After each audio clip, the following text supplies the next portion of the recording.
नमस्कार, मैं हूं नीलू। तो आज 2 जुलाई है और कुछ खबरें ईरान और अमेरिका और उनकी बातचीत को लेकर, साथ ही कुछ और महत्वपूर्ण खबरें सामने आ रही है। उसकी तमाम अपडेट्स लेकर मैं आपके सामने मौजूद हूं।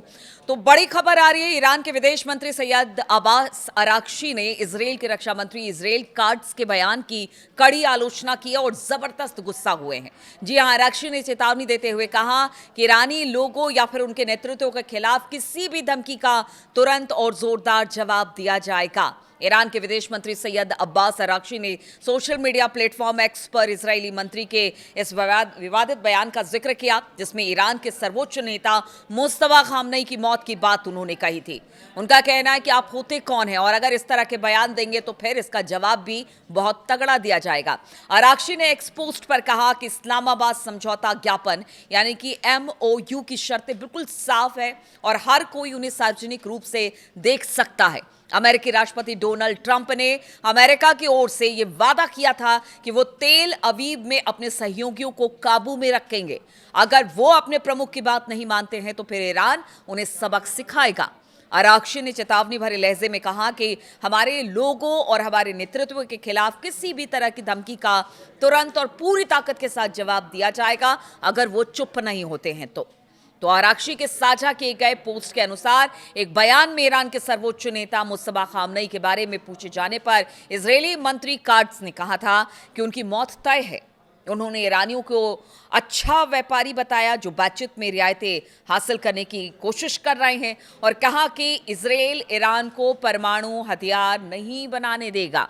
उन्होंने कहा कि अगर वो किसी समझौते के जरिए ऐसा करते हैं तो वो और भी अच्छा होगा।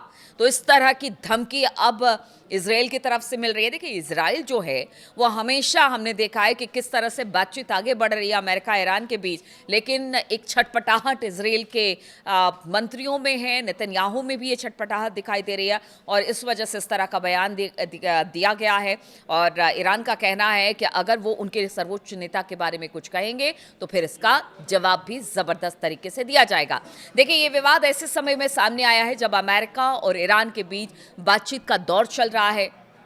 कतर की राजधानी दोहा में बुधवार को भी अमेरिका और ईरान के बीच कतर और पाकिस्तान की मध्यस्थता में बातचीत हुई है अप्रत्यक्ष तरीके से, यानी कि कोई ऐसा वहां आमने सामने बैठकर बातचीत नहीं हुई है। सिन्हुआ समाचार एजेंसी के मुताबिक जिस तरह से बताया जा रहा है कि फिलहाल बातचीत अप्रत्यक्ष तौर पर हुई है, यानी आमने सामने बैठकर नहीं हुई है और दोनों देशों के प्रतिनिधि आमने सामने नहीं मिल रहे हैं। ये एक मध्यस्थता के जरिए बातचीत हो रही है, बैठ के बंद कमरे में हो रही है और मध्यस्थ देश दोनों पक्षों के बीच बातचीत आगे बढ़ा रहे हैं। यानी यहाँ पर अगर कुछ कहा जाता है तो जो मध्यस्थ देश है कतर और पाकिस्तान, वो फिर जाते हैं ईरान के पास। ईरान की तरफ से कोई बात आती है तो अमेरिका के पास लेकर जाते हैं। यानी आमने सामने की टॉक नहीं हो रही है, ये मध्यस्थों के जरिए बातचीत हो रही है। सूत्रों के मुताबिक बातचीत का मुख्य मुद्दा 17 जून को इस्लामाबाद में हुए समझौता ज्ञापन यानी कि MOU को लागू करना। इसमें ईरान की फ्रीज की गई संपत्ति और हॉर्मुज स्ट्रेट की समुद्री सुरक्षा जैसे तमाम जो मुद्दे हैं वो शामिल बताए जा रहे हैं। ईरान के बताया जा रहा है कि जो ईरान का कहना है कि अगर जो भी उनके साथ शर्तें रखी गई हैं उन शर्तों को जल्द से जल्द मान लिया जाए तो इसके बाद युद्ध एक तरह से खत्म माना जाए। लेकिन बताया जा रहा है कि अभी भी स्ट्रेट ऑफ हॉर्मुज और लेबनान को लेकर बातचीत नहीं बनी है, इस पर अभी भी संशय बरकरार है, यानी डेडलॉक इन दोनों मुद्दों पर खास तौर पर बना हुआ है। हालांकि बाद में कहा जा रहा है कि इन मुद्दों पर बातचीत होगी, लेकिन जहां तक फ्रीज हुई संपत्तियों की बात की जाए या पैसों की बात की जाए, उसमें ईरान को बड़ी सफलता मिली है और खुद डोनाल्ड ट्रंप ने कहा है कि बातचीत अच्छी चल रही है, बढ़िया चल रही है। लेकिन जब भी आप मान के चलिए कि जब भी ट्रंप ये कहते हैं कि बातचीत अच्छी चल रही है, उसके बाद ही एक बड़ा हमला अमेरिका की तरफ से ईरान पर हो जाता है।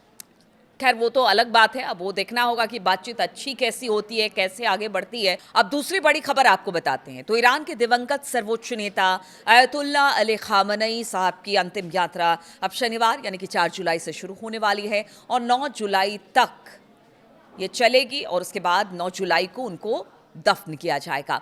6 दिनों में उनका जो जनाजा है वो कई शहरों से होकर गुजरेगा और इसके लिए जो शहर चुने गए हैं वो तेहरान के इस्लामिक गणराज्य के धार्मिक, राजनीतिक और वैचारिक आधारों को दर्शाते हैं।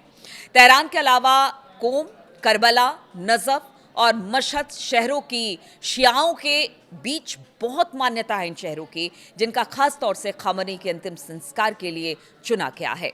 शनिवार को तेहरान के ग्रैंड मुसल्ला में आम लोगों के दर्शन के लिए रखे जाने से दिवंगत नेता को ईरान के सबसे महत्वपूर्ण स्थलों में से एक में जगह मिली है। मुसल्ला का महत्व जितना धार्मिक है उससे भी ज्यादा राजनीतिक महत्व है। यहाँ आम लोगों के दर्शन के लिए शव रखने से खामनेई की भूमिका धार्मिक नेता और धर्मगुरुओं के शासन पर आधारित राजनीतिक प्रणाली के प्रमुख दोनों के रूप में उजागर होती है, इसीलिए इस शहर को चुना गया है। तेहरान की सड़कों पर गुजरने वाला अंतिम संस्कार जुलूस देश के राजनीतिक केंद्र से अंतिम विदाई का प्रतीक है। राजधानी में राष्ट्रपति कार्यालय, संसद, न्यायपालिका, सैन्य मुख्यालय और राज्य के अधिकांश प्रमुख संस्थान यहाँ पर मौजूद हैं। इसलिए ये जो जुलूस है शोक की सार्वजनिक अभिव्यक्ति और बदलाव के तौर पर देश के नेतृत्व की, जिस तरह से देश का नेतृत्व हो रहा है, निरंतरता का एक संकेत भर माना जा रहा है। तेहरान के बाद कौम में अली खामनेई साहब का जनाजा लेकर जाया जाएगा, जहाँ पर कोम शिया शिक्षा केंद्र है। कोम शहर ईरान के धार्मिक अगर परिदृश्य की बात की जाए या धार्मिक हिसाब की बात की जाए तो ये बिल्कुल अनूठा स्थान है। देश के सबसे प्रभावशाली धार्मिक शिक्षण संस्थान यानी सेमिनरी का ये घर होने के नाते इस शहर में धर्मगुरुओं की कई पीढ़ियों को शिक्षित किया गया और इस्लामिक गणराज्य की विचारधारा को यहाँ पर दूर तक फैलाया गया, यानी एक आकार दिया गया। कोम में खमेनी के जनाजे का जाना वरिष्ठ धर्मगुरु और सेमिनारी के छात्रों को उनके आखिरी सफर में शामिल होने का मौका दिया जाना है। इस शहर में शियाओं के सबसे महत्वपूर्ण जो तीर्थ स्थल हैं उसमें से एक फातिमा मासूमे का मकबरा है, जो कि 8वें शिया इमाम रजा की बहन थी। ऐसे में कोम ईरान और शियाओं के लिए बेहद अहम हो जाता है। और इसके बाद अली खामनेई साहब का जनाजा इराक में भी जाएगा। इराक का करबला शहर शिया इस्लाम के सबसे पवित्र शहरों में से एक है। यहाँ इमाम हुसैन का मज़ार है, जो कि तीसरे शिया इमाम थे। करबला में उनका जनाजा जाना ईरान के लिए कुर्बानी, दृढ़ता और प्रतिशोध को मजबूत करेगा, जो इमाम हुसैन की विरासत से गहराई से जुड़े हैं। इराक स्थित नजफ में भी अली खमनेई साहब का जनाजा लेकर जाया जाएगा और यहाँ पहले शिया इमाम अली का मज़ार हुआ करता था। ये शहर दुनिया में शिया विद्वानों के सबसे प्रतिष्ठित केंद्रों में से एक माना जाता है। नजफ में कार्यक्रम आयोजित करने से ईरान की सीमाओं से परे जो एक व्यापक शिया दुनिया है, खामनेई की जगह और अहमियत जाहिर करता है।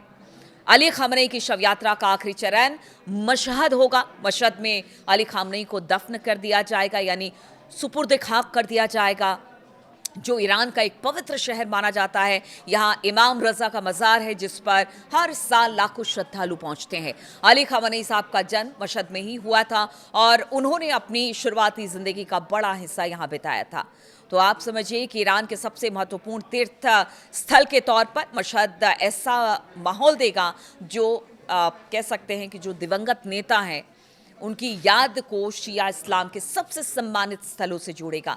अली खामनेई साहब की अंतिम यात्रा वहां समाप्त होगी जहां धार्मिक निष्ठा, राष्ट्रीय पहचान और खामनेई की अपनी जीवन कहानी का संगम होता है। इसलिए यहीं पर खामनेई साहब को सुपुर्द खाक किया जाएगा और ये माहौल बड़ा गमगीन होगा। इसलिए दूर दराज मतलब कह सकते हैं कि अलग अलग मुल्कों से उनके अंतिम संस्कार के मौके पर, उनके सुपुर्द खाक के मौके पर लोग पहुंचने वाले हैं। इसलिए खास तौर पर बताया जा रहा है कि जो ईरान सरकार है वो इसको लेकर खास इंतज़ाम कर रही है। और अब जो बताया जा रहा है कि जो वार्ता एक तो हो चुकी है कल, दूसरी जो होगी वो अब इसी खामनेई साहब के जनाजे और उनके सुपुर्द खाक के बाद ही की जाएगी, यानी कि इस कार्यक्रम के बाद ही रखी जाएगी। इस तरह की भी खबर सामने आ रही है। तो देखिए, इजराइल ने एक बार फिर से अपना मतलब एक तरह से कह लीजिए कि जहर उगला है और ईरान ने उसका जवाब दिया है। इधर बातचीत रंग ला रही है, लेकिन ये कितनी रंग लाती है वो कहना मुश्किल है, क्योंकि बातचीत के बीच में ही अक्सर हमने देखा है कि युद्ध जैसे हालात बन जाते हैं।